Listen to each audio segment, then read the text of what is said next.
A drug manufacturer and hospital can be held financially liable in a case where a Michigan man was permanently disabled after taking a medication used to treat COVID-19. The drug remdesivir was discovered to be contaminated with glass particles.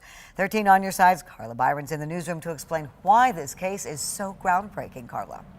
Juliet, this is the first time a judge ruled a drug manufacturer and hospital are not protected by the PrEP Act, which stands for Public Readiness and Emergency Preparedness Act. Attorney Ben Johnson, who is representing the Michigan man, says this case will hopefully hold Big Pharma accountable.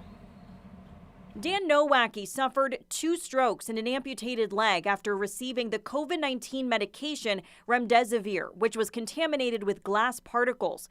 A once very independent man, his family now has to care for him 24/7. I just can't do the things that I used to do before. I used to be so independent myself, but now I have to take care of it. Nowacki's attorney, Ben Johnson, filed a lawsuit against the drug's manufacturer, Gilead Sciences, Inc., and St. Joseph Mercy Chelsea Hospital that administered the drug, citing greed, incompetence, and negligence. Dan's second stroke occurred 2 weeks or so after Gilead voluntarily recalled their product. So then, did they go and tell his treating physicians about that? The answer is going to be no, they didn't.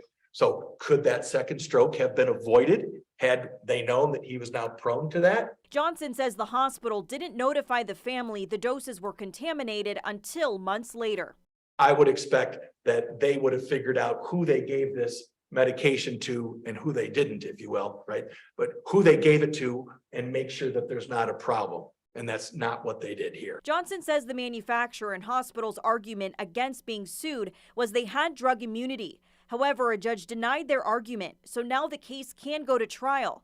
He adds these rulings in state and federal court could set a precedent for future cases. It's not what we call a binding precedent. In other words, it's not automatic, but it would certainly be very important for a judge somewhere else in the country to see that, and it would be helpful to the victim. The lawsuit was filed in Washtenaw County Circuit Court. Now depositions and discovery can proceed, so more information can be uncovered in this case. Reporting live in the newsroom, Carla Byron, 13 on your side.